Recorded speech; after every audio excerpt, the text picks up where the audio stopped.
Welcome back to the channel and welcome back to another quick pick prediction video.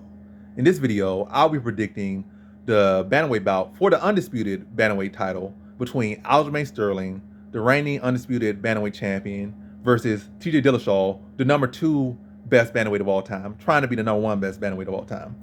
Former bantamweight champion TJ Dillashaw. And how I see this one is I'm gonna go average confidence Aljamain Sterling to beat TJ Dillashaw. And how I see this one right here is I feel like Aljamain Sterling's riding a better groove right now. It's his time. He's a little bit younger. It's not like Sterling. I mean, he just saw like 38. Like people saying he's like 36. I think Aljo like 33. So he's like 3 years younger. You know, right in his prime. I feel like Dillashaw is kind of right on the outside of his prime, but still a very solid guy. I feel like overall, Dillashaw, like if you look at overall, Dillashaw is the better guy. You look at the overall, he's the better guy. But it's a lot more than MMA and combat sports than just being better overall. It's about who wants it more. That's the one factor. It's about being predictable, being unpredictable. And I don't think it's about who's better or this and that, or it's about who wants them. I think both these guys want it equally. Both these guys are skilled and whatnot. But what I think a big factor is Aljamain Sterling is hotter right now. He's been more active. That's a good factor. He is younger by a little bit younger.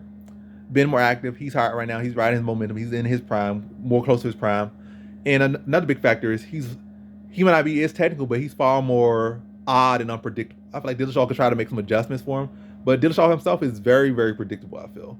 When you look at the Cejudo fight, it's not just that he was drained. He was very predictable. I feel like Cejudo saw exactly what he was going to do in the slow motion, just grab him out of the air and punch him in the face and just do the man around. Like the man literally was like jab, jab, overhand, switch stance, like lean one way, kick. Like the man be so predictable. He's a beast, but he's very predictable.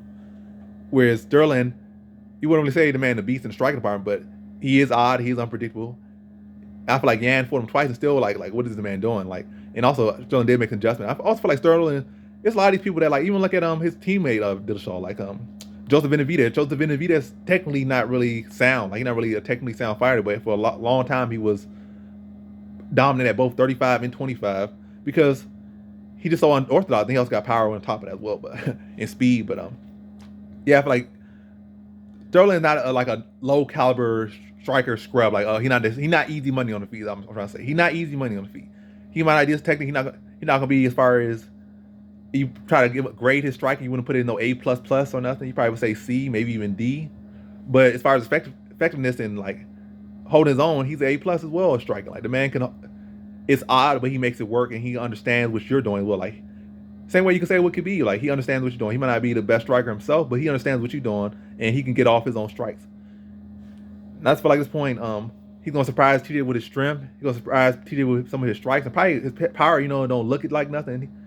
It's a reason like a guy with that seemingly with pillow hands can strike with these guys and they give him enough respect. It's not they don't just give people respect for no reason. So he might not have power, but he could definitely catch your attention with some power. And Dillashaw, y'all might say this and that, but I feel like in this fight, Sterling gonna catch him, probably drop him at some point. Dillashaw come in so overconfident like he always is for no reason.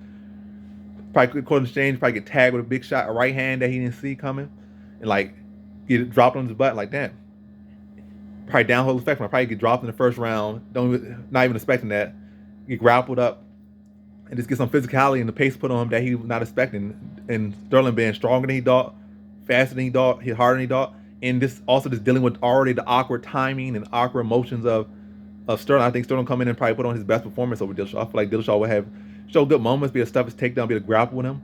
But I just think Sterling gonna chain wrestle better. I think he's gonna scramble better, be able to take advantage of these positions, and all things to be outworking and outpacing. I think, like he said in one of his fights, I mean, thing kind of excuse in a way that he said he kind of just took off the 4th and 5th round. I really don't agree, but I do think he's gonna have that in order for this fight against Dillashaw and be able to outwork him. I think he, like I said, hurts him first round, starts having this position on him, out scrambling him, and then overall just doing that over the course of the fight.